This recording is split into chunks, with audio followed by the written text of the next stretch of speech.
মহরম উপলক্ষে প্রচারিত অনুষ্ঠানের বিষয়বস্তুকে কেন্দ্র করে পাকিস্তানের টেলিভিশন চ্যানেল জিও নিউজের সম্প্রচার সাময়িকভাবে স্থগিত করা হয়েছে।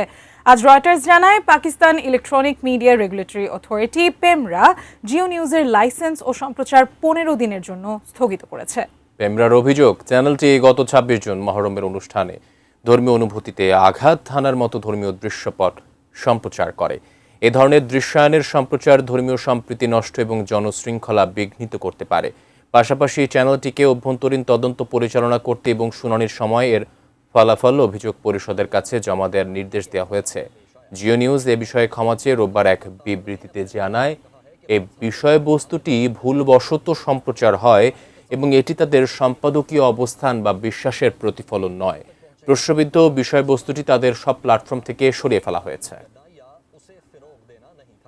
मुतल्लिका मवाद को फौरी तौर पर हटा दिया गया और इसमें मुलव्वस अफराद के खिलाफ कार्रवाई की है।